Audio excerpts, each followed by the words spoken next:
ತಪ್ಪದೆ ಮಾಸ್ಕ್ ಅನ್ನ ಧರಿಸಲೇಬೇಕು. ಸರಿಯಾದಂತ ರೀತಿಯಲ್ಲಿ ಮಾಸ್ಕ್ ಅನ್ನ ಧರಿಸೋದು, ಸೋಷಿಯಲ್ ಡಿಸ್ಟೆನ್ಸ್ ಗೆ ಕೈಗಳನ್ನ ಸಾಬೂನು ಅಥವಾ ಹ್ಯಾಂಡ್ ಸ್ಯಾನಿಟೈಸರ್ ನಿಂದ ಸ್ವಚ್ಛಗೊಳಿಸೋದು, ಈ ಎಲ್ಲ ಸರ್ಕಾರದ ನಿಯಮಗಳನ್ನ ತಪ್ಪದೆ ಪಾಲಿಸಿ ಅಂತ ಹೇಳ್ತಾ, ಈಗ ನಾನು ಸ್ಟುಡಿಯೋದಲ್ಲಿ ಯಾರು ಇಲ್ದಲೇ ಇರೋದ್ರಿಂದ ನಾನು ನನ್ನ ಮಾಸ್ಕ್ ಅನ್ನ ತೆಗಿತಾ ಇದ್ದೀನಿ. ಪ್ರಮುಖ ವಿದ್ಯಮಾನಗಳ 30 ಸುದ್ದಿಯನ್ನ ಒಂದೊಂದಾಗಿ ನೋಡ್ತಾ ಹೋಗೋಣ. ಸಚಿವ ಸಿಪಿ ಯೋಗೇಶ್ವರ್ ಸ್ಥಾನಕ್ಕೆ ಕಂಟಕದ ಕಾಲ ಹತ್ತಿರವಾಗಿದೆಯಾ? ಸಚಿವ ಸ್ಥಾನದಿಂದ ಸಿಪಿವೈನ ಕಿತ್ತೊಗೆಯಲಾಗುತ್ತಾ? ಸಿಎಂ ಪುತ್ರ ವಿಜಯೇಂದ್ರ ನಡೆಯಿಂದ ಇಂತಹ ಚರ್ಚೆಗಳು ಮುನ್ನೆಲೆಗೆ ಬಂದಿವೆ. ಸಿಎಂ ಯಡಿಯೂರಪ್ಪ ಪುತ್ರ ವಿಜಯೇಂದ್ರನನ್ನ ದೆಹಲಿಗೆ ಕಳಿಸಿಕೊಟ್ಟಿದ್ದು ರಕ್ಷಣಾತ್ಮಕ ಆಟಕ್ಕೆ ಮುಂದಾಗಿದ್ದಾರೆ. ರಾಜ್ಯ ಬಿಜೆಪಿ ಉಸ್ತುವಾರಿ ಅರುಣ್ ಸಿಂಗ್ರನ್ನ ದೆಹಲಿಯಲ್ಲಿ ಭೇಟಿಯಾಗಿರೋ ವಿಜಯೇಂದ್ರ ಸಚಿವ ಸಿಪಿ ಯೋಗೇಶ್ವರ್ ವಿರುದ್ಧ ದೂರನ್ನ ನೀಡಿದ್ದಾರೆ. ಸಿಪಿ ಯೋಗೇಶ್ವರ್ ಅನಾವಶ್ಯಕ ಗೊಂದಲವನ್ನು ಸೃಷ್ಟಿಸುತ್ತಿದ್ದಾರೆ, ಸಚಿವರಾಗಿದ್ದುಕೊಂಡು ಸರ್ಕಾರದ ವಿರುದ್ಧ ಮಾತನಾಡುತ್ತಿದ್ದಾರೆ. ಇತ್ತೀಚೆಗೆ ರಾಜ್ಯದಲ್ಲಿರೋದು 3 ಪಕ್ಷಗಳ ಸರ್ಕಾರ ಅಂತ ಯೋಗೇಶ್ವರ್ ಹೇಳಿ ಸರ್ಕಾರಕ್ಕೆ ಡ್ಯಾಮೇಜ್ ಮಾಡಿದ್ದಾರೆ. ಕೊರೋನಾ ಸಮಯದಲ್ಲಿ ಯೋಗೇಶ್ವರ್ ರಾಜಕೀಯ ಮಾಡುತ್ತಿದ್ದಾರೆ. ಪ್ರಸಕ್ತ ರಾಜಕೀಯ ಬೆಳವಣಿಗೆಯಿಂದ ಪಕ್ಷ ಸರ್ಕಾರದ ವರ್ಚಸ್ಸಿಗೆ ಧಕ್ಕೆಯಾಗಿದೆ. ಯೋಗೇಶ್ವರ್ ರಾಜೀನಾಮೆಗೆ ಹಲವು ಶಾಸಕರು ಒತ್ತಾಯಿಸ್ತಾ ಇದ್ದಾರೆ. ಸೋತವರನ್ನ ಸಚಿವರನ್ನಾಗಿ ಮಾಡಿದ್ದಕ್ಕೆ ಆಕ್ಷೇಪ ವ್ಯಕ್ತ ಆಗ್ತಾ ಇದೆ. ಸಚಿವ ಸಿಪಿ ಯೋಗೇಶ್ವರ್ಗೆ ಖಡಕ್ ಸೂಚನೆ ನೀಡಿ ಅಥವಾ ಯೋಗೇಶ್ವರ್ ಅವರನ್ನ ಸಂಪುಟದಿಂದ ಕೈಬಿಡಲು ಅನುಮತಿ ಕೊಡಿ ಅಂತ ಸಿಎಂ ಪರವಾಗಿ ಅರುಣ್ ಸಿಂಗ್ ಬಳಿ ಮನವಿ ಮಾಡಿದ್ದಾರೆ ಬಿವೈ ವಿಜಯೇಂದ್ರ. ಅರುಣ್ ಸಿಂಗ್ ಮನೆ ಹಾಗೂ ಬಿಜೆಪಿ ಕಚೇರಿ ಬಿಟ್ಟು ರಹಸ್ಯ ಸ್ಥಳದಲ್ಲಿ ಭೇಟಿ ಮಾಡಿ ಸೈನಿಕನ ವಜಾಗೆ ಮನವಿ ಮಾಡಿದ್ದಾರೆ. ಅರುಣ್ ಸಿಂಗ್ ಬಳಿಕ ನಡ್ಡಾ ಭೇಟಿಗೆ ಪ್ರಯತ್ನಿಸುತ್ತಿದ್ದಾರೆ ವಿಜಯೇಂದ್ರ.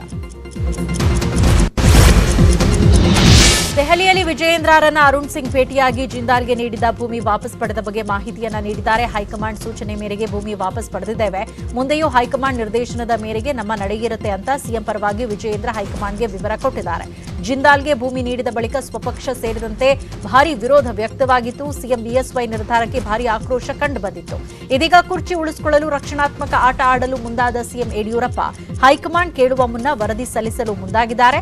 ಜಿಂದಾಲ್ಗೆ ನೀಡಿದ ಭೂಮಿ ವಾಪಸ್ ಪಡೆದ ಬಗೆಗಿನ ವರದಿಯನ್ನ ಪುತ್ರ ಬಿವೈ ವಿಜಯೇಂದ್ರ ಮೂಲಕ ಕಳುಹಿಸಿಕೊಟ್ಟಿದ್ದಾರೆ. ಎಲ್ಲವನ್ನೂ ಮಗನ ಮೂಲಕ ಮಾಡಿಸ್ತಾ ಇರೋ ಸಿಎಂ ಕುರ್ಚಿಗಾಗಿ ಸರ್ಕಸ್ ಮಾಡುತ್ತಿದ್ದಾರೆ. ಸಿಪಿ ಯೋಗೇಶ್ವರ್ ವಿರುದ್ಧ ಮತ್ತೆ ಕಿಡಿಕಾರಿದ ಶಾಸಕ ರೇಣುಕಾಚಾರ್ಯ 65 ಜನ ಶಾಸಕರು ಸೇರಿ ಸಿಪಿವೈ ವಜಾ ಮಾಡೋಕೆ ಒತ್ತಾಯಿಸುತ್ತಿದ್ದಾರೆ. ಸಿಪಿ ಯೋಗೇಶ್ವರ್ ಉಂಡು ಹೋದ ಕೊಂಡು ಹೋದ ತರ. ಯೋಗೇಶ್ವರ್ ಮೆಗಾ ಸಿಟಿ ದೊಡ್ಡ ಹಗರಣ ಮಾಡಿದ್ದಾನೆ. ಈ ಬಗ್ಗೆ ಡಿಜಿಐಜಿಗೂ ದೂರು ನೀಡಿದ್ದಾರೆ. ಆ ಮನುಷ್ಯ ಮೂಲತಃ ಬಿಜೆಪಿಯವನಲ್ಲ, ಅವಕಾಶವಾದಿ. ಸದಾನಂದಗೌಡ ಅವಧಿಯಲ್ಲಿ ಲೂಟಿ ಹೊಡೆದು ಕೊನೆಯ ಕ್ಷಣದಲ್ಲಿ ಕಾಂಗ್ರೆಸ್ ಸೇರಿದ, ಕೊನೆಗೆ ಸೈಕಲ್ ಹತ್ತ, ಬಿಜೆಪಿ ಸರ್ಕಾರ ಬರಲು ಕಾರಣ ಆದ ಎಂದು ಏಕವಚನದಲ್ಲೇ ವಾಗ್ದಾಳಿಯನ್ನ ಮಾಡಿದ್ದಾರೆ. ಸಿಎಂ ಭೇಟಿ ಮಾಡಿ ಸೋತವರಿಗೆ ಸಚಿವ ಸ್ಥಾನ ಕೊಡಬೇಡಿ ಅಂತ ಕೇಳಿದ್ದೇವೆ, ಆದ್ರೆ ನಂತರ ಕೈಕಾಲು ಹಿಡಿದು ಮಿನಿಸ್ಟರ್ ಆಗಿದ್ದಾನೆ. ಆತನದ್ದು ಐರನ್ ಲೆಗ್. ಆತನಿಗೆ ರಾಮನಗರ ಉಸ್ತುವಾರಿ ಬೇಕು, ಇಂಧನ ಖಾತೆ ಬೇಕು, ಬೃಹತ್ ನೀರಾವರಿ ಬೇಕು ಅಂತಾನೆ. ಅವನಿಗೆ ತನ್ನ ಸ್ವಂತ ಚಿಕ್ಕೇರಿ ಗ್ರಾಮ ಪಂಚಾಯತ್ನಲ್ಲಿ ಬಿಜೆಪಿ ಗೆಲ್ಸೋಕ್ ಆಗಿಲ್ಲ. ಪಕ್ಷ ಸಂಘಟನೆ ಮಾಡ್ತೀನಿ ಅಂತ ಕೊಚ್ಕೊಳ್ತಾನೆ. ಆತನ ಕೊಡುಗೆ ಏನಿದೆ? ಸಿಎಂಗೆ ಮೊದಲೇ ಹೇಳಿದ್ದೇವೆ ಆತನನ್ನ ಮಂತ್ರಿ ಮಾಡಬೇಡಿ ಅಂತ. ಅವನು 420 ಅಂತ. ಈ 65 ಶಾಸಕರು ವಜಾ ಮಾಡಿ ಅಂತ ಸಹಿ ಸಂಗ್ರಹ ಮಾಡಿದ್ದೇವೆ ಅಂತ ರೇಣುಕಾಚಾರ್ಯ ಹೇಳಿದ್ದಾರೆ.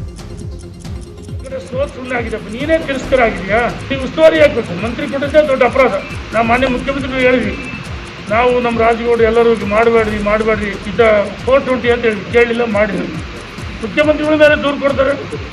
65 ಜನ ಶಾಸಕರು ಅದನ್ನು ಸಚಿವ ಸ್ಥಾನದ ವಜಾ ಮಾಡಬೇಕು ಅಂತೇಳಿ ನಮಗೆ ಸೈನ್ ಮಾಡಿಕೊಂಡರು. ನಾವು ಮೊನ್ನೆ ಮುಖ್ಯಮಂತ್ರಿಗಳು ಹೇಳಿದ್ವಿ, ಸಚಿವ ಸಂಪುಟದಲ್ಲಿ ಯಾವುದೇ ಕಾರಣಕ್ಕೂ ಮುಂದುವರಿಸಬಾರ್ದು, ಆತ ರಾಜೀನಾಮೆ ಮೇಲೆ ವಜಾ ಮಾಡಬೇಕು.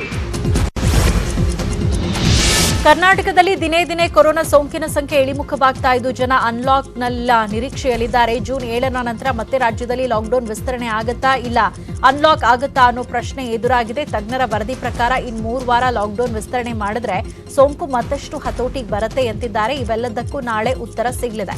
ನಾಳೆ ಹಿರಿಯ ಸಚಿವರು ಅಧಿಕಾರಿಗಳ ಜೊತೆ ಸಿಎಂ ಸಭೆ ಕರೆದಿದ್ದಾರೆ. ತಮ್ಮ ನಿವಾಸ ಕಾವೇರಿಯಲ್ಲಿ ಸಂಜೆ 6 ಗಂಟೆಗೆ ಸಭೆ ನಡೆಸಲಿರುವ ಸಿಎಂ ಲಾಕ್ಡೌನ್ ವಿಸ್ತರಣೆ ಕುರಿತು ತಜ್ಞರು ನೀಡುವ ವರದಿ ಬಗ್ಗೆ ಚರ್ಚೆ ಮಾಡಲಿದ್ದಾರೆ. ತಜ್ಞರು ಕೊಟ್ಟಿರುವ ಶಿಫಾರಸಿನ ಬಗ್ಗೆ ಸಭೆಯಲ್ಲಿ ಚರ್ಚೆಯಾಗಲಿದೆ.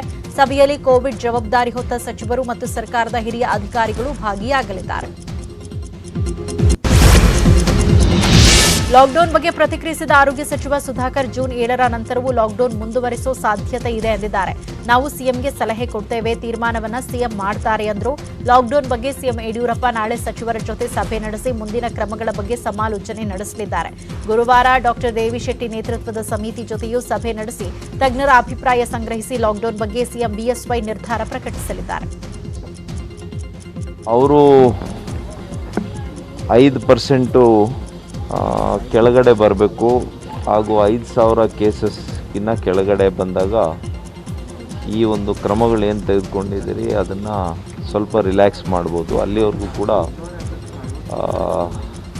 ಈ ಕಠಿಣವಾದಂಥ ಒಂದು ನಿರ್ಬಂಧ ಏನು ಮಾಡಿದ್ದೀರಿ ಕರ್ನಾಟಕದಲ್ಲಿ ಇದನ್ನು ಮುಂದುವರಿಸೋದು ಒಳ್ಳೆಯದು ಅಂತ ಹೇಳಿದ್ದಾರೆ. ಅವರು ಜೂನ್ 7ರಂದು ಲಾಕ್ಡೌನ್ ಅನ್ಲಾಕ್ ಮಾಡುವುದು ನಿಶ್ಚಿತ ಅಂತ ಉಪಮುಖ್ಯಮಂತ್ರಿ ಡಾಕ್ಟರ್ ಅಶ್ವಥ್ ನಾರಾಯಣ್ ಹೇಳಿದ್ದಾರೆ. 7ರಂದು ಅನ್ಲಾಕ್ ನಿಶ್ಚಿತ, ಆದರೆ ಒಮ್ಮೆಲೆ ಪೂರ್ಣ ಪ್ರಮಾಣದಲ್ಲಿ ಅನ್ಲಾಕ್ ಮಾಡೋದಕ್ಕೆ ಆಗಲ್ಲ, ಹಂತವಾಗಿ ಮಾಡಬೇಕಾಗತ್ತೆ. ಹೇಗೆ ಮಾಡಬೇಕು ಅನ್ನೋದ್ರ ಬಗ್ಗೆ ತಜ್ಞರ ಜೊತೆ ಚರ್ಚಿಸಿದ ಬಳಿಕ ಮುಖ್ಯಮಂತ್ರಿ ನಿರ್ಧಾರ ತೆಗೆದುಕೊಳ್ಬೇಕಾಗತ್ತೆ ಅಂದ್ರು. ಇನ್ನು ವಿದೇಶಕ್ಕೆ ಹೋಗೋ ವಿದ್ಯಾರ್ಥಿಗಳಿಗೆ ಅನುಕೂಲವಾಗಬೇಕನ್ನೋ ಉದ್ದೇಶದಿಂದ ಅವರಿಗಾಗಿ ಪ್ರತ್ಯೇಕ ವ್ಯಾಕ್ಸಿನ್ ಕೇಂದ್ರವನ್ನ ತೆರೆಯಲಾಗಿದೆ ಅಂದ್ರು. ವಿದೇಶಗಳಲ್ಲಿ ವ್ಯಾಸಂಗ ಮತ್ತು ಉದ್ಯೋಗ ಮಾಡುವವರಿಗೆ ಬೆಂಗಳೂರಿನ ಸೆಂಟ್ರಲ್ ಕಾಲೇಜಿನಲ್ಲಿ ವ್ಯಾಕ್ಸಿನೇಷನ್ಗೆ ಚಾಲನೆ ಕೊಟ್ಟು ಡಿಸಿಎಂ ಅಶ್ವಥ್ ನಾರಾಯಣ್ ಮಾತಾಡಿದರು. ಇದು ಒಟ್ಟಾರೆ ಹೇಗೆ ಇದು ಒಮ್ಮೆಲೇ ಅನ್ಲಾಕ್ ಮಾಡೋದ ಹಂತವಾಗಿ ಮಾಡಬೇಕಾ ಅನ್ನೋಂಥದ್ದು ಪ್ರಶ್ನೆ. ಅನ್ಲಾಕ್ ಆಗೋದು ಗ್ಯಾರಂಟಿ,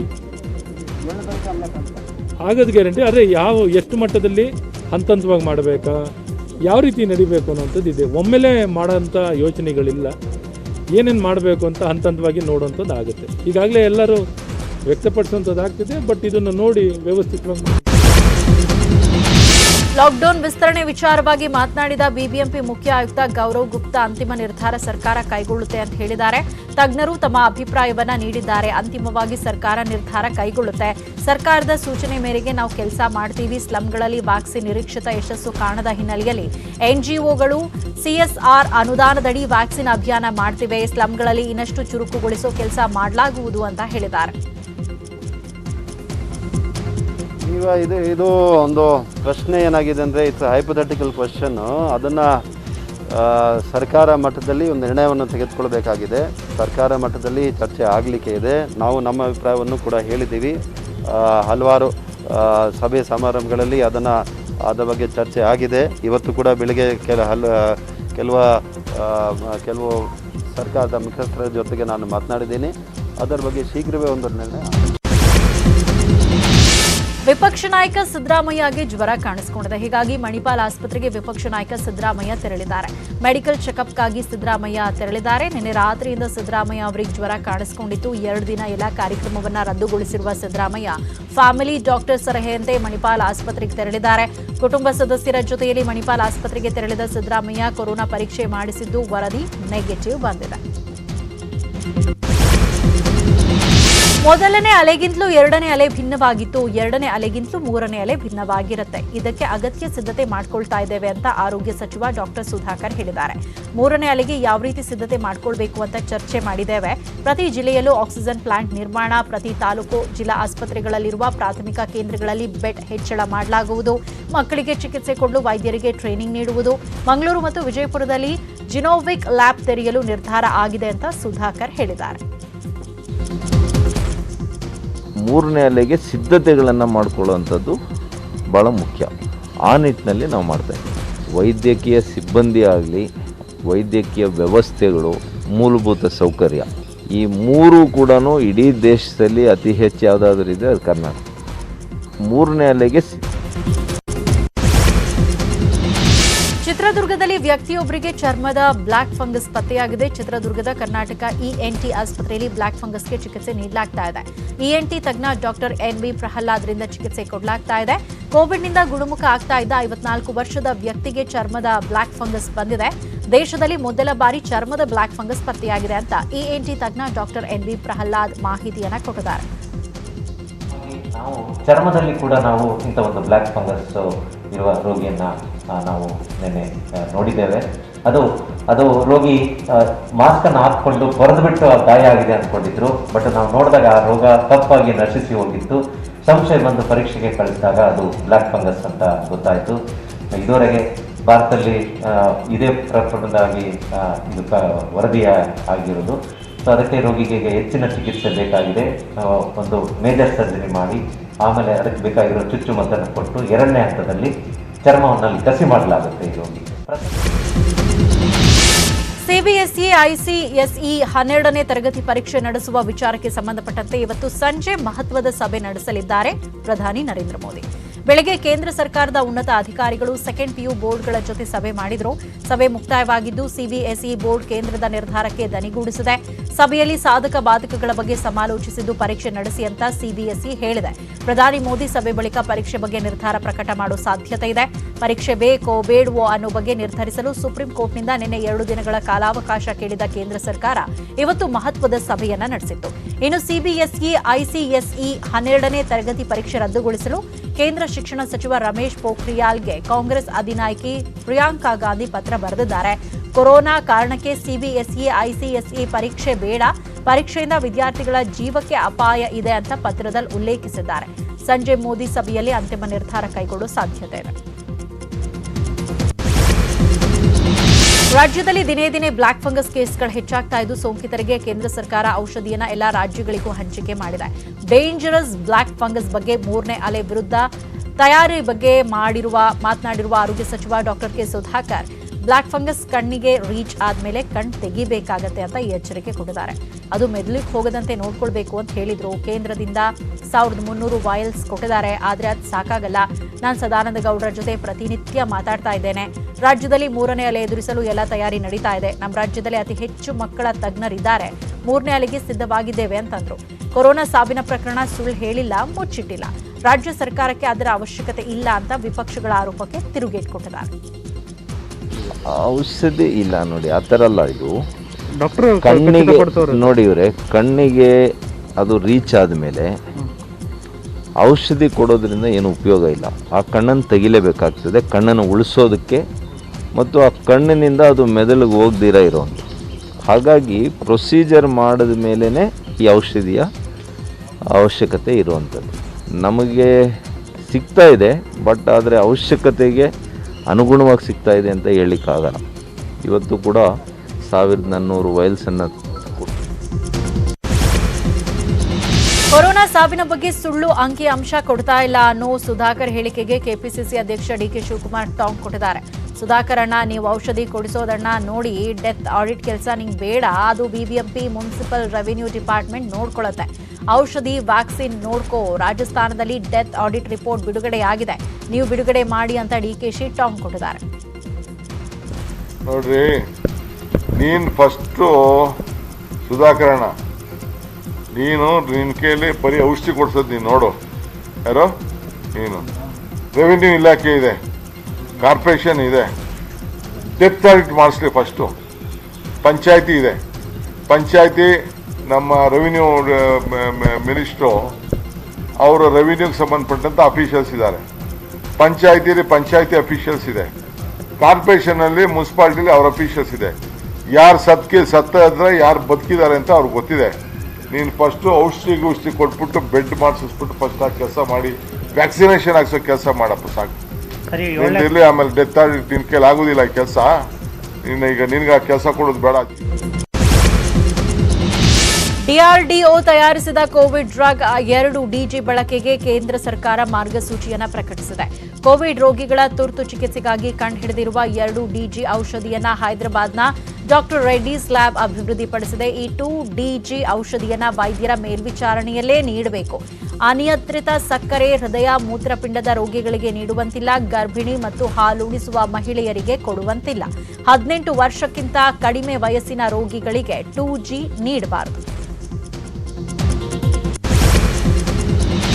ಜನಪ್ರತಿನಿಧಿಗಳು ಭರವಸೆ ಕೊಡೋದಷ್ಟೇ, ಆದರೆ ಭರವಸೆಯನ್ನ ಕಾರ್ಯರೂಪಕ್ಕೆ ತರಲ್ವಾ ಅನ್ನೋ ಪ್ರಶ್ನೆ ಎದ್ದಿದೆ. ಯಾಕಂದ್ರೆ ನೆನೆ ನ್ಯೂಸ್ 18 ಕನ್ನಡ ಚಾಮರಾಜನಗರದ ಗುಂಡ್ಲುಪೇಟೆಯಲ್ಲಿನ ಬುದ್ಧಿಮಾಂದ್ಯ ಮಕ್ಕಳ ವಸತಿ ಶಾಲೆಯ ದುಸ್ಥಿತಿಗೆ ಕನ್ನಡಿ ಹಿಡಿದಿತ್ತು. ಸರಿಯಾದ ರೀತಿಯಲ್ಲಿ ಊಟ ತಿಂಡಿ ಇಲ್ಲದೆ ಮಕ್ಕಳು ನರಳಾಡ್ತಾ ಇದ್ರು. ಮಳೆ ಬಂದ್ರೆ ಸೋರುವ ಶಾಲೆಯಲ್ಲೇ ಮಕ್ಕಳು ಕಾಲ ಕಳೀತಾ ಇದ್ರು. ಮಕ್ಕಳ ಈ ಪರಿಸ್ಥಿತಿ ಬಗ್ಗೆ ನ್ಯೂಸ್ 18 ಕನ್ನಡ ವರದಿ ಮಾಡಿ ಗುಂಡ್ಲುಪೇಟೆ ಶಾಸಕರ ಗಮನ ಸೆಳೆದಿತ್ತು. ಸುದ್ದಿ ಪ್ರಸಾರದ ಹೊತ್ತಲೇ ಪ್ರತಿಕ್ರಿಯಿಸಿದ ಶಾಸಕರು ಪೃಥ್ವಿ ವಿಶೇಷ ಚೇತನ ಮಕ್ಕಳ ವಸತಿ ಶಾಲೆಗೆ ಸಹಾಯ ಮಾಡೋದಾಗಿ ಈಗಾಗಲೇ ಅಲ್ಲಿಗೆ ಹೋಗೋದಾಗಿ ಹೇಳಿದ್ರು. ಅಗತ್ಯ ನೆರವಿನ ಜೊತೆಗೆ ಕಟ್ಟಡಕ್ಕೆ ಅನುದಾನ ನೀಡುವ ಭರವಸೆಯನ್ನು ಕೊಟ್ಟಿದ್ರು. ಆದರೆ ಭರವಸೆಯಾಗಿಯೇ ಉಳಿದಿದೆ. ನೆನೆ ಗುಂಡ್ಲುಪೇಟೆಯಲ್ಲೇ ಶಾಸಕರಿದ್ರೂ ವಸತಿ ಶಾಲೆಗೆ ಹೋಗಿಲ್ಲ. ಸಾಮಾನ್ಯ ಜನ ಸಹಾಯ ಮಾಡಿದ್ರೂ ಶಾಸಕರ ಕೈಲಿ ಆಗಿಲ್ಲ ಅಂತ ಜನ ಮಾತಾಡ್ತಿದ್ದಾರೆ. ಇದೇ ಘಟನೆಗೆ ಜನಸಾಮಾನ್ಯರು ಮಾತು ಕೊಟ್ಟು ಮರೆಯದೇ ಇರುವವರು ಮುಂದೆ ಬರ್ತಾರೆ ಅನ್ನೋದಕ್ಕೆ ಇದೇ ಸಾಕ್ಷಿ. ಚಾಮರಾಜನಗರ ಜಿಲ್ಲೆ ಗುಂಡ್ಲುಪೇಟೆಯಲ್ಲಿನ ಪೃಥ್ವಿ ಬುದ್ಧಿಮಾಂದ್ಯ ಮಕ್ಕಳ ವಸತಿ ಶಾಲೆಗೆ ಕಿಚ್ಚ ಸುದೀಪ್ ಚಾರಿಟಬಲ್ ಸೊಸೈಟಿ ಅಧ್ಯಕ್ಷ ರಮೇಶ್ ಕಿಟಿ ಹಾಗೂ ಪದಾಧಿಕಾರಿಗಳು ಭೇಟಿ ಕೊಟ್ಟು ನೆರವಿಗೆ ಮುಂದಾಗಿದ್ದಾರೆ. ಶಿಥಿಲಾವಸ್ಥೆಯಲ್ಲಿರೋ ಶಾಲೆಯ ಮಕ್ಕಳು ಒಂದೊತ್ತಿನ ಊಟಕ್ಕೂ ಪರದಾಡ್ತಾ ಇದ್ರು. ಇದೀಗ ವಸತಿ ಶಾಲೆಗೆ ನೆರವಿನ ಮಹಾಪೂರ ಹರಿದು ಬಂದಿದೆ. ತಕ್ಷಣಕ್ಕೆ 1 ತಿಂಗಳಿಗಾಗುವಷ್ಟು ದಿನಸಿ ಪೂರೈಕೆ ಮಾಡಿದ್ದಾರೆ. ಬುದ್ಧಿಮಾಂದ್ಯ ಮಕ್ಕಳ ಶಾಲೆಗೆ ತಾತ್ಕಾಲಿಕ ನೆರವು ಕೊಡಲಾಗಿದೆ. ಸ್ವಂತ ಕಟ್ಟಡ ಸೇರಿದಂತೆ ಶಾಶ್ವತ ಪರಿಹಾರಕ್ಕೂ ಕ್ರಮ ವಹಿಸುವುದಾಗಿ ಭರವಸೆ ಸಿಕ್ಕಿದೆ. ಇತರೆ ದಾನಿಗಳಿಂದಲೂ ಹಣಕಾಸು, ದವಸ ಧಾನ್ಯ, ಬಟ್ಟೆ ನೆರವು ಸಿಕ್ಕಿದೆ. ಇದು ನ್ಯೂಸ್ 18 ಕನ್ನಡದ big impact.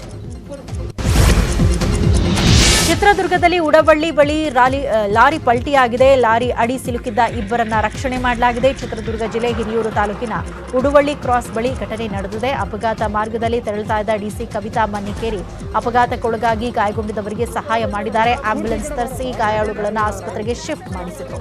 DC Kavita S Mannikeri ಕಾರ್ಯಕ್ಕೆ ಡಿಎಚ್ಒ ಡಾಕ್ಟರ್ ಪಾಲಾಕ್ಷ ಸಾಥ್ ಕೊಟ್ಟರು. ಹಿರಿಯೂರು ತಾಲೂಕು ಆಸ್ಪತ್ರೆಗೆ ಗಾಯಾಳುಗಳನ್ನು ದಾಖಲು ಮಾಡಲಾಗಿದೆ.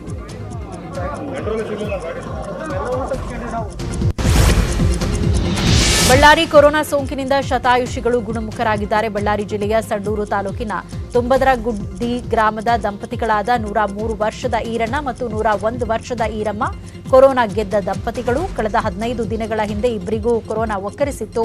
ಹೋಮ್ ಕ್ವಾರಂಟೈನ್ನಲ್ಲಿದ್ದ ದಂಪತಿ ಕೊರೋನಾ ವಿರುದ್ಧ ಜಯ ಗಳಿಸಿದ್ದಾರೆ. 12 ದಿನಗಳ ಕಾಲ ಮನೆಯಲ್ಲಿ ಚಿಕಿತ್ಸೆ ಪಡೆದು ಗುಣಮುಖರಾದ ಶತಾಯುಷಿಗಳಿಗೆ ಗ್ರಾಮಸ್ಥರು ಹೂವಿನ ಹಾರ ಹಾಕಿ ಅಭಿನಂದನೆ ಸಲ್ಲಿಸಿದ್ರು. ಶತಾಯುಷಿಗಳಿಗೆ ಒಬ್ಬ ಗಂಡು ಮಗ, 6 ಹೆಣ್ಣು ಮಕ್ಕಳು, 2 ಮೊಮ್ಮಕ್ಕಳಿದ್ದಾರೆ. ಶಿವಮೊಗ್ಗ ಚಿತಾಗಾರದಲ್ಲಿ ಸ್ವಚ್ಛತೆ ಇಲ್ಲ. ಚಿತಾಗಾರದಲ್ಲಿ ಎಲ್ಲೆಂದರಲ್ಲಿ ಗ್ಲೌಸ್, ಮಾಸ್ಕ್ಗಳು ಬಿದ್ದಿವೆ. ಆಂಬ್ಯುಲೆನ್ಸ್ ಡ್ರೈವರ್ಗಳು ಚಿತಾಗಾರಕ್ಕೆ ಬರುವ ಸಂಬಂಧಿಗಳಿಂದ ಬಳಸಿದ ಮಾಸ್ಕ್ಗಳು ಮತ್ತು ಗ್ಲೌಸ್ಗಳು ಎಲ್ಲೆಂದರಲ್ಲಿ ಬಿದ್ದಿದ್ದು ಸ್ವಚ್ಛತೆ ಮಾಯವಾಗಿದೆ. ಕೊರೋನಾ ಸಮಯದಲ್ಲಿ ದಿನವೊಂದಕ್ಕೆ 5 ರಿಂದ 6 ಮೃತದೇಹಗಳು ಬರ್ತಾ ಇವೆ. ಮೃತಪಟ್ಟ ವ್ಯಕ್ತಿಗಳ ಸಂಬಂಧಿಕರು ಬಳಸುವ ಗ್ಲೌಸ್, ಮಾಸ್ಕ್ ಎಲ್ಲೆಂದರಲ್ಲಿ ಬಿದ್ದಿವೆ. ಇದರಿಂದ ಇಲ್ಲಿನ ಸ್ವಚ್ಛತೆ ಹಾಳಾಗ್ತಾ ಇದೆ. ಇದರಿಂದ ಜನರಿಗಷ್ಟೇ ಅಲ್ಲದೆ ಅಲ್ಲಿ ಓಡಾಡುವ ಪ್ರಾಣಿಗಳಿಗೂ ಸಹ ಹಾನಿಯಾಗುವ ಸಾಧ್ಯತೆ ಇದೆ. ಈ ಬಗ್ಗೆ ಪಾಲಿಕೆ ಗಮನ ಹರಿಸಬೇಕಾಗಿದೆ. ಕ್ಯಾಮೆರಾ ನೋಡ್ತಾ ಇದ್ದ ಹಾಗೆ ಕಾಂಪೌಂಡ್ ಹೊರಭಾಗದಲ್ಲಿ ಸ್ವಚ್ಛತೆ ಕಾರ್ಯಕ್ಕೆ ಚಿತಾಗಾರದ ಸಿಬ್ಬಂದಿ ಮುಂದಾದರು. ಕೊರೋನಾ 2ನೇ ಅಲೆಗೆ ತತ್ತರಿಸಿದ ಮಂಡ್ಯ ಜಿಲ್ಲೆಯ ಜನರ ಸಂಕಷ್ಟಕ್ಕೆ America surgeon general doctor Vivek Murthy ನೆರವು ಕೊಟ್ಟಿದ್ದಾರೆ. ವಿವೇಕ್ ಮೂಲತಃ ಮಂಡ್ಯದ ಹಲ್ಲೆಗೆರೆ ಗ್ರಾಮದವರಾಗಿದ್ದು ಜಿಲ್ಲೆಯ ಸಂಕಷ್ಟಕ್ಕೆ ಬರೋಬ್ಬರಿ 1,40,00,000 ಮೌಲ್ಯದ ವೈದ್ಯಕೀಯ ಉಪಕರಣಗಳ ನೆರವನ್ನ ಕೊಟ್ಟಿದ್ದಾರೆ.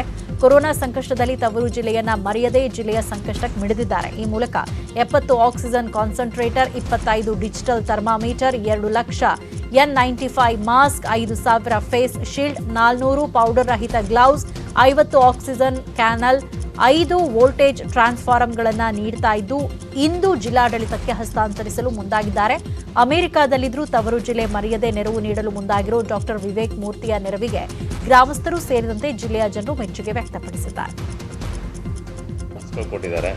ಸೊ ಮತ್ತು ಫೇಸ್ ಶೀಲ್ಡ್ ಕೊಟ್ಟಿದ್ದಾರೆ, ಮತ್ತು ಫೋರಾಮ್ ಅಡೆಸಿವ್ BCT ಅಂತ ಕೊಟ್ಟಿದ್ದಾರೆ, ಮೆಡಿಕಲ್ ಫೇಸ್ ಶೀಲ್ಡ್ ಅಂತ ಕೊಟ್ಟಿದ್ದಾರೆ, ಮತ್ತು ಅನಂತರ ಇದು ಆಕ್ಸಿಜನ್ ಕಾನ್ಸಂಟ್ರೇಟರ್ಸ್ನ 50 ಕೊಟ್ಟಿದ್ದಾರೆ. ನಮ್ಮ ಹಿರಿಯರು ಹೇಳ್ತಾರೆ ಊರಿಗೆದ್ದು ಮಾರ್ಗೆಲ್ಲು ಅಂತ.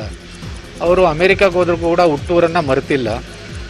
ಅದರಿಂದ ಈಗಲೂ ಕೂಡ ಅದನ್ನು ಮುಂದುವರ್ಸ್ಕೊಂಡು ಬರ್ತಾ ಇದ್ದಾರೆ ಸಮಾಜ ಸೇವಾ ಕಾರ್ಯನ. ಊರಿನ ಜನನೂ ಖುಷಿಯಾಗಿದೆ, ಜಿಲ್ಲೆ ರಾಜ್ಯದ ಜನನೂ ಕೂಡ ಖುಷಿ ಪಡ್ತಾ ಇದ್ದಾರೆ.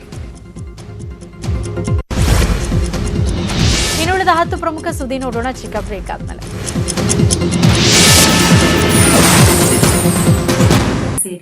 ಮತ್ತೆ ನೀವು ಮಾತನಾಡಬಾರದು ಅಷ್ಟೇ ಅಂತ ವಾಗ್ದಾಳಿ ನಡೆಸಿದ್ದಾರೆ. ನಾನು ಲೆಕ್ಕ ಸುಮಾರು ಕೇಳಿದ್ದೀನಿ, ಲೆಕ್ಕ ಯಾರೋ ಕೊಟ್ಟಿದ್ದಾರಾ ನೀವು ಕೇಳಿ. ನಾನು ಈಗ ಸುಮ್ಮನೆ ಸಾರ್ವಜನಿಕವಾಗಿ ಆರೋಪಗಳು ಬಂದಾದ ಕೂಡಲೇ ಸ್ಟೆಪ್ ಡೌನ್ ಆಸ್ಪತ್ರೆ ಬಂತು. ಸ್ಟೆಪ್ ಡೌನ್ ಆಸ್ಪತ್ರೆಗೆ ಯಾರೋ ಅನುಮತಿ ಕೊಟ್ಟರು ಅಂತ ಕೇಳಿದೆ. ಯಾಕಾಗಿ SOPಗಳನ್ನು ಫಾಲೋ ಮಾಡೋದಲ್ಲಿ ಅನುಮತಿ ಕೊಟ್ಟಿದ್ದಾರೆ ಅಂತ ಕೇಳಿದೆ. ನಿಮಗೆ ಉತ್ತರ ಸಿಗ್ತಾ ಮಾಧ್ಯಮ ಮಿತ್ರರಿಗೆ? ಯಾರಿಗಾರು ಸಿಗ್ತಾ? ಕೊಟ್ಟಿದ್ದಾರಾ? ಇಲ್ಲ. ಸಾರ್ವಜನಿಕರ ಹಣವನ್ನು ದುಂದು ವೆಚ್ಚವನ್ನು ಮಾಡಬಾರ್ದು. ಕೊರೋನಾ ಬಂದಿರುವಂಥ ಸಂದರ್ಭದಲ್ಲಿ, ಸಂಕಷ್ಟ ಸಂದರ್ಭದಲ್ಲಿ ಯಾಕಾಗಿ ಯಾರಿಗೆ ಸಾರ್ವಜನಿಕರ ಹಿತಾಸಕ್ತಿಗೋ ಯಾಕಾಗಿ ಸ್ವಿಮ್ಮಿಂಗ್ ಪೂಲ್ ಕಟ್ಟಿದ್ದಾರೆ, ಯಾವುದು ಹಣ ಅಂತ ಕೇಳಿದೆ. ಕೊಟ್ಟರೆ ಯಾರಾದ್ರೂ ಲೆಕ್ಕನ ಸಿಗ್ತಾ? ಹೇಳಿ ದಯವಿಟ್ಟು. ನೀವು ಹೋಗಿ ಕೇಳಿ ಯಾರು ಲೆಕ್ಕ ಕೊಡಬೇಕು, ಆಯಿತಾ? ಇನ್ಯಾವ್ದಾದ್ರು ಕೇಳಿದ್ರ ಬೆಡ್ಡಿಗೆ ಇಷ್ಟ ಆಯಿತು, ಇನ್ನೊಂದು ಊಟಕ್ಕೆ ಇಷ್ಟ ಆಯಿತು, ಅಥವಾ ರೂಮ್ ರೆಂಟ್ ಇಷ್ಟ ಆಯಿತು ಅಂತೇಳಿ 4 ಕೋಟಿ, 3 ಕೋಟಿ, 2 ಕೋಟಿ, 5 ಕೋಟಿ ಅಂತ ಬರೆದ್ಬಿಟ್ರೆ ಐಟಮೈಸ್ ಡೀಟೇಲ್ಸ್ ಇರಬೇಕು. ನನ್ನ ಲೆಟ್ರಲ್ಲಿ ಭಾಳ ಸ್ಪಷ್ಟವಾಗಿ ಬರ್ದಿಲ್ವಾ? ವಸ್ತು ಮತ್ತು ವೆಚ್ಚ ಹೇಳಿ ಯಾಕೆ ಕೇಳಿದೆ ಅಂತಂದರೆ ಇದು SDRF ಮತ್ತು NDRF ಫಂಡು ಕೇಂದ್ರ ಸರ್ಕಾರದ್ದು. ಇದು ನಿಮಗೆ ಬೆಂಗಳೂರಲ್ಲಿ ಬೆಳ್ಳಂಬೆಳಗ್ಗೆ ಯುವತಿಯೊಬ್ಬರು ಹುಚ್ಚಾಟವಾಡಿದ್ದಾರೆ. ನಾಯಿಯನ್ನ ವಾಕಿಂಗ್ ಕರೆದೊಯ್ತಾ ಇದ್ದ ಯುವತಿ ಮಾಸ್ಕ್ ವಿಚಾರಕ್ಕೆ ಇನ್ನೊಬ್ಬ ಯುವತಿ ಜೊತೆ ಗಲಾಟೆ ಮಾಡಿಕೊಂಡಿದ್ದಾರೆ. ಅದ್ವೈತ್ ಅರುಣ್ ಕುಮಾರ್ ಎಂಬ ಯುವತಿ ಇನ್ನೊಬ್ಬ ಯುವತಿ ಮೇಲೆ ಹಲ್ಲೆ ಮಾಡಿದ್ದಾರೆ. ಅದೇ ಪ್ರಶ್ನೆ ಮಾಡಿದ ಸ್ಥಳೀಯರಿಗೆ ನಿಂದಿಸಿ ಹಲ್ಲೆ ಮಾಡಿದ್ದಾರೆ ಅಂತ ಆರೋಪಿಸಲಾಗಿದೆ. ಯುವತಿಯ ಹುಚ್ಚಾಟಕ್ಕೆ ಬೇಸತ್ತ ಸಾರ್ವಜನಿಕರು ಸದಾಶಿವನಗರ ಠಾಣೆಗೆ ದೂರು ನೀಡಿದ್ದಾರೆ. ಹಲ್ಲೆಗೊಳಗಾದ ಯುವತಿ ರಾಮಯ್ಯ ಆಸ್ಪತ್ರೆಗೆ ದಾಖಲಾಗಿದ್ದಾರೆ.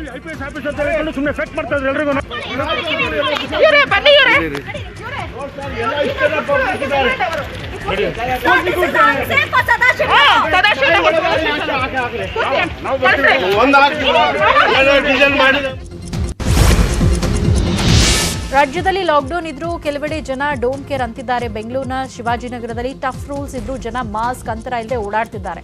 ಗದಗ ಜಿಲ್ಲೆಯಲ್ಲಿ ಲಾಕ್ಡೌನ್ ರಿಲೀಫ್ ಹಿನ್ನೆಲೆಯಲ್ಲಿ ಜನ ಮನ ಬಂದಂತೆ ಕೋವಿಡ್ ನಿಯಮ ಉಲ್ಲಂಘಿಸಿ ಅಗತ್ಯ ವಸ್ತುಗಳ ಖರೀದಿಯಲ್ಲಿ ಬ್ಯುಸಿ ಇದ್ರು. ಕೊಪ್ಪಳದಲ್ಲಿ ಬೇಕಾಬಿಟ್ಟಿ ಓಡಾಡ್ತಿದ್ದವರಿಗೆ ಪೊಲೀಸರು ಬಿಸಿ ಮುಟ್ಟಿಸಿದ್ದಾರೆ. ಅನಗತ್ಯವಾಗಿ ರೋಡಿಗಿಳಿದ ವಾಹನಗಳನ್ನು ಸೀಸ್ ಮಾಡಲಾಗ್ತಾ ಇದೆ. ಇತ್ತ ಮಂಡ್ಯದ ಬೀಚಹಳ್ಳಿಯಲ್ಲಿ ಸಾಮಾಜಿಕ ಅಂತರವನ್ನು ಮರೆತು ಜನ ಮೀನಿಗಾಗಿ ಮುಗಿಬಿದ್ದಿದ್ರು. ಸರ್ಕಾರದಿಂದ ಕೊರೋನಾ ವಾರಿಯರ್ಸ್ ಕಡೆಗಣನೆ ಆರೋಪಿಸಿ ಆಯುಷ್ ಇಲಾಖೆ ವೈದ್ಯರು ಪ್ರತಿಭಟನೆಯನ್ನ ಮಾಡ್ತಾ ಇದ್ದಾರೆ. ಆಯುಷ್ ಇಲಾಖೆ ವೈದ್ಯಾಧಿಕಾರಿಗಳಿಗೆ ವಿಶೇಷ ಭತ್ಯೆ ನೀಡ್ತಾ ಇಲ್ಲ ಅಂತ ಆರೋಗ್ಯ ಇಲಾಖೆ ವಿರುದ್ಧ ಆಯುಷ್ ಸಿಬ್ಬಂದಿ ಆಕ್ರೋಶ ವ್ಯಕ್ತಪಡಿಸಿದ್ದಾರೆ. ಸೂಕ್ತ ವೇತನ, ಭತ್ಯೆ ಹಾಗೂ ಇತರೆ ಸವಲತ್ತುಗಳನ್ನು ಹೆಚ್ಚಿಸುವಂತೆ ಕೋರಿ ಇಂದಿನಿಂದ ಕಪ್ಪು ಪಟ್ಟಿ ಧರಿಸಿ ಕರ್ತವ್ಯಕ್ಕೆ ಹಾಜರಾಗ್ತಾ ಇದ್ದು, ನಮ್ಮ ಬೇಡಿಕೆ ಈಡೇರಿಸಿದ್ರೆ ಜೂನ್ 7ರಿಂದ ಕೆಲಸ ಮಾಡಲ್ಲ ಅಂತ ಆಯುಷ್ ವೈದ್ಯಾಧಿಕಾರಿಗಳ ಸಂಘ ಡೆಡ್ ಲೈನ್ ಕೊಟ್ಟಿದೆ. ಅಲೋಪತಿ ವೈದ್ಯರು ಹಾಗೂ ದಂತ ವೈದ್ಯರಿಗೆ ಸ್ಪೆಷಲ್ ಅಲೋಯನ್ಸ್ ಅನ್ನ ಹೆಚ್ಚಿಸಿದ್ರು, ಏರಿಕೆ ಮಾಡಿದ್ರು, ಹೈಕ್ ಇತ್ತು. ಆ ಹೈಕನ್ನ ಆರ್ಡರ್ ಮಾಡುವಾಗ ಆಯುಷ್ ಹೊರತುಪಡಿಸಿ ಅಂತ ಮಾಡಿದ್ದಾರೆ. ಇದನ್ನ ನಾವು ನಮಗೂ ಆಯುಷ್ ವೈದ್ಯರಿಗೂ ವಿಸ್ತರಿಸಿ ಅಂತ ತುಂಬ ಬೇಡಿಕೆಗಳನ್ನು ಕೊಟ್ಟಿದ್ವಿ. ಆದರೆ ಸರ್ಕಾರ ಇನ್ನೂ ಅದು ಪೂರ್ತಿ ಮಾಡಿಲ್ಲ. ದಕ್ಷಿಣ ಕನ್ನಡ ಜಿಲ್ಲೆಯ ಬೆಳ್ತಂಗಡಿ ತಾಲೂಕಿನ ಬಂಗಾಡಿಯಲ್ಲಿ ಹಿಂದೆ ಕೊರೋನಾದಿಂದ ಕುಟುಂಬದ 13 ಮಂದಿ ಕೊರೋನಾ ಗೆದ್ದಿದ್ದಾರೆ. ಹಸುಗೂಸಿನಿಂದ ವೃದ್ಧರ ತನಕ ಎಲ್ಲರೂ ಕೊರೋನಾವನ್ನ ಗೆದ್ದು ಬಂದಿದ್ದಾರೆ. 4 ಮಂದಿ ಆಸ್ಪತ್ರೆಗೆ ದಾಖಲಾದರೆ ಉಳಿದ 9 ಮಂದಿ ಮನೆಯಲ್ಲೇ ಐಸೋಲೇಷನ್ ಇದ್ದು ಗುಣಮುಖರಾಗಿದ್ದಾರೆ. ವೈದ್ಯರ ಸಲಹೆ ಜೊತೆಗೆ ಮನೆ ಮದ್ದು ತೆಗೆದುಕೊಂಡು ಕೊರೋನಾ ಜಯಿಸಿದ್ದಾರೆ. ಮುಂಬೈನಿಂದ ಬಂದಿದ್ದ ಸಂಬಂಧಿಕರಿಂದ ಇಡೀ ಕುಟುಂಬದ ಸದಸ್ಯರಿಗೆ ಕೊರೋನಾ ಸೋಂಕು ಬಂದಿತ್ತು. ಕೊರೋನಾ ಫ್ರೂಟ್ಸ್ ಮಾರ್ಕೆಟ್ ಮಂಡಿ ವ್ಯಾಪಾರಿಗಳನ್ನ ಸಂಕಷ್ಟಕ್ಕೆ ದೂಡಿದೆ. ವ್ಯಾಪಾರ ವಹಿವಾಟು ಇಲ್ಲದೆ ವ್ಯಾಪಾರಿಗಳು ಲಕ್ಷಾಂತರ ರೂಪಾಯಿ ನಷ್ಟ ಅನುಭವಿಸುತ್ತಿದ್ದಾರೆ. ಆನೇಕಲ್ನ ಸಿಂಗೇನ ಅಗ್ರಹಾರ ಫ್ರೂಟ್ಸ್ ಮಾರ್ಕೆಟ್ನಲ್ಲಿ ಕೊಳ್ಳುವವರಿಲ್ಲದೆ ಕೊಳತೆ ಹಣ್ಣುಗಳನ್ನು ಹೊರಗಡೆ ಎಸೆಯಲಾಗ್ತಾ ಇದೆ. ಲಾಕ್ಡೌನ್ನಿಂದಾಗಿ ಹೊರ ರಾಜ್ಯಗಳಿಗೂ ಮಾವು, ಅನಾನಸ್, ದಾಳಿಂಬೆ ಹಣ್ಣುಗಳನ್ನು ಸಾಗಿಸಲಾಗ್ತಿಲ್ಲ. ಹೀಗಾಗಿ ಮಂಡಿ ವರ್ತಕರು, ರೈತರು ಸಂಕಷ್ಟದಲ್ಲಿದ್ದು ಸರ್ಕಾರ ನೆರವಿಗೆ ಧಾವಿಸಬೇಕು ಅಂತ ಮಂಡಿ ವ್ಯಾಪಾರಿಗಳು ಒತ್ತಾಯಿಸಿದ್ದಾರೆ. ಇಲ್ಲಿ ಸಿಚುವೇಶನ್ ತುಂಬಾ ಕೆಟ್ಟದಾಗಿದೆ. ಪೊಲೀಸ್ ಅವರು ತುಂಬಾ ತೊಂದರೆ ಕೊಡ್ತಾ ಇದ್ದಾರೆ. ನಮ್ಮ ಹತ್ರ ವ್ಯಾಲಿಡ್ ಪ್ರೂಫ್ ಇದ್ರೂ ಮಡಿವಾಳ ಸ್ಟೇಷನ್ ನಲ್ಲಿ ತುಂಬಾ ಹಿಡಿತಾ ಇದ್ದಾರೆ. Madiwala station is the main point ನಮಗೆ ಚೆಕ್ ಪೋಸ್ಟ್ ಬರೋಕ್ಕೆ. ಅಂದ್ರೂ ಅಲ್ಲಿ ತುಂಬಾ ತೊಂದರೆ ಕೊಡ್ತಾ ಇದ್ದಾರೆ. ನಮ್ಮ ಮನುಷ್ಯನಿಗೆ ಹಿಡಿತಾ ಇದ್ದಾರೆ. ಪಾಸ್ APMC ಅವ್ರು ಪಾಸ್ ಕೊಟ್ಟಿದ್ದಾರೆ, ಆ ಪಾಸ್ಗೆ ಅವರು ಒಪ್ಕೊಳ್ತಾ ಇಲ್ಲ. ಕೊಪ್ಪಳ ಜಿಲ್ಲೆ ಕುಷ್ಟಗಿಯ ತಹಸೀಲ್ದಾರ್ ಎಂ ಸಿದ್ದೇಶ್ ಅವರ ಜೀಪ್ ಡ್ರೈವರ್ ರಾಜಾ ಸಾಬ್ ನಿನ್ನೆ ನಿವೃತ್ತಿಯಾಗಿದ್ದಾರೆ. ಸುಮಾರು ವರ್ಷಗಳಿಂದ ತಹಸೀಲ್ದಾರ್ ವಾಹನ ಚಾಲಕರಾಗಿ ಸೇವೆ ಸಲ್ಲಿಸಿದ್ದ ರಾಜಾ ಸಾಬ್ ಅವರಿಗೆ ನಿನ್ನೆ ನಿವೃತ್ತಿ ದಿನ. ಇದೇ ಕಾರಣಕ್ಕೆ ತಹಸೀಲ್ದಾರ್ ಸಿದ್ದೇಶ್ ರಾಜಾ ಸಾಬ್ ಅವರನ್ನ ತಮ್ಮ ಪಕ್ಕದಲ್ಲಿ ಕೂರಿಸಿಕೊಂಡು ತಾವೇ ಜೀಪ್ ಡ್ರೈವ್ ಮಾಡಿಕೊಂಡು ಹೋಗಿ ರಾಜಾ ಸಾಬ್ ಅವರನ್ನ ಮನೆಗೆ ಬಿಟ್ಟು ಬಂದಿದ್ದಾರೆ.